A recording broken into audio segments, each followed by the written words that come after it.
Be honest with me, did your plan for January to get in shape fail just like every other time you've tried? In this video, I'm going to show you the 3 main reasons why your fitness journey fails every single year. There are 4 steps I'd like you to take to make sure that this never happens again. Problem number 1 is that you're going over the top with your actual goals. If you're just starting out, saying you're going to lose 20 pounds in month 1 or running a marathon within your first month when you've never even run a mile is going to be a little bit realistic for you right now. It's great to have big goals, I get that, but when they're too unrealistic that they're never going to actually happen in the time frame you're giving yourself, that's when you end up failing. And let me guess, when this happens, you then lose motivation and then you go, what's the point? Problem number 2, you are doing what worked last time. You're doing exactly the same thing that you did last time because it worked for you then. However, did it actually work if you're back to square one now? For example, keto is great when you've lost 10 pounds of water weight in your first few days. Then you start craving a few carby foods, you let a few in through the cracks, and then the floodgates open.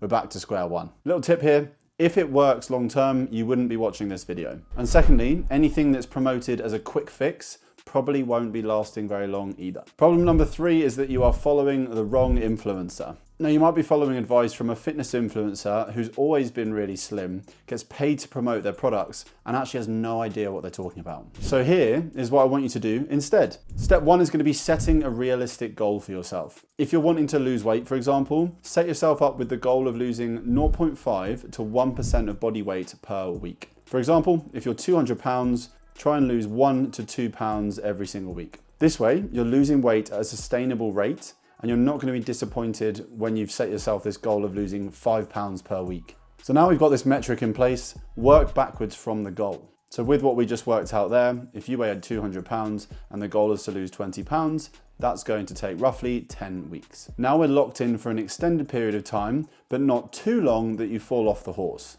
This is sustainable and keeps you motivated, and 10 weeks is the right amount of time to ensure that it's not too far away that you get demotivated by it. Step 2, I want you to focus on the basics. If you've signed up to every HIIT class, hot yoga and Pilates throughout the month of January, that's probably where you've been setting yourself up to fail. No wonder you're exhausted. I'd feel exactly the same. Wonder why? Because you are burning yourself out. Let's do 3 things here. Firstly, set yourself up with an activity goal. Maybe we start with 7,500 steps a day.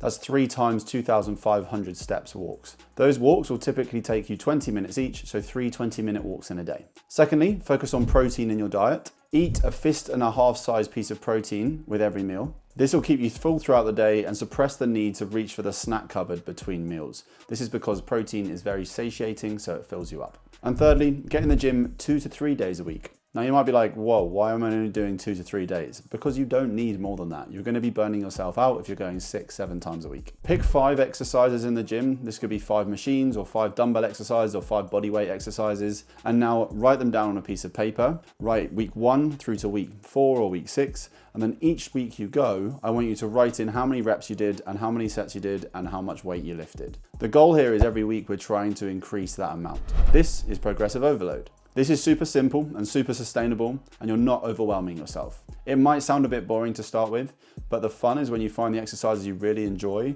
and then you see every week that you're progressing and getting stronger and stronger. By the way, if you're watching this and you want some help to get through this, I help women just like you to build a sustainable plan that keeps them on track. There's a link in the bio of the video that will take you through to an application form. If this looks like a right fit for you, we can have a chat and see what the next steps are. Step 3, take the pressure off of yourself. The worst thing you can do is compare yourself to anyone else's journey. You'll always hear of these people in January especially where they're telling you that they've lost 10 pounds in the last 7 days. But what you're not seeing is what's going on behind the scenes. Are they eating a ridiculously low amount of calories and starving themselves? Do they just not socialize and are really strict with their diet, which isn't most people? And are they maybe taking any supplements or other products that might be giving them an added push? Focus on your own journey, be patient, and the results will come. Remember the phrase, comparison is the thief of joy.